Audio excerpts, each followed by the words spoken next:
We're at Robert's Temple Church of God, where thousands have come to see the body of Emmett Till, a 14-year-old colored boy from Chicago who was killed in Mississippi while visiting family in the South.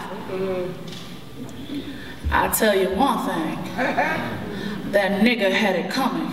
The second he whistled at my wife, he was tired of living. So I did his black ass a favor. You gotta have a strong stomach for killing niggas. I loved every minute of it. Pissed his pants when I beat him. Blood puddles mixed with cow shit. Took a screwdriver and plucked out his eye. Took 70 pounds of metal and wrapped it around his neck and threw his ass in the Tallahatchie River. On my way there, some doggy asked me about the blood leaking from my truck. So I pulls back the top and I says, that's what happens to smart niggas.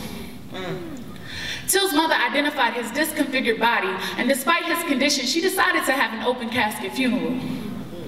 My Emmett, eye dangling from socket like a rotten plum from a branch, lips split, swollen to the size of a fist. They tried to tell me that wasn't my son.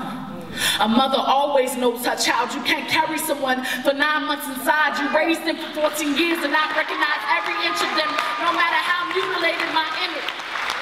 His crooked little smile broke like dawn from the horizon of his teeth. My Emmett, who wanted to be a doctor one day, concocting science experiments in the kitchen sink. Imagine who he could have became. Imagine who he could have saved, but there was no cure for this white fear of a black tongue. I want the world to see what they did to my baby. Every wound to scar to bruise, to busted lip, hip, and eye. At the funeral, strangers fainted, screamed, moaned. That wasn't just my baby anymore. Right. They pictured their own child. Right. He was every black boy that talked back, every black girl raped who spoke out. My baby didn't get his justice. Right. They say it all started when Till whistled at the wife of a storekeeper in the town he was visiting in. There are so many sides to every story, but no one's ever heard mine. Southside Chicago in the 50s, black-owned businesses, integrated schools, a place where the brightest hands and the darkest poems meet. This was my city. In the north, I was colored, but in muddy Mississippi, I was nigga, darky, animal, black, trash, piece of shit. If only they knew that back home my girlfriend was white.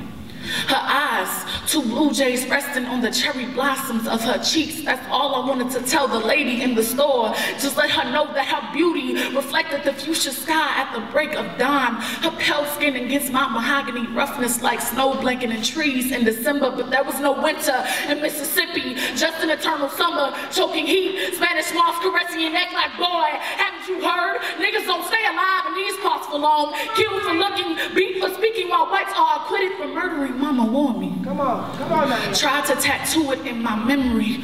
Always had a problem remembering things. But you will never forget me. Can't you hear my name in the mouth of every killer cop? Don't you see my gnarled face flashing every time a bullet pierces brown flesh? Black boys possessed by my spirit as they fall. Can't you taste the bottom of the Tallahatchie? Don't you know? This is what happens to smart niggas. 1955, 2013. What is the cure for this white fear of a black tongue?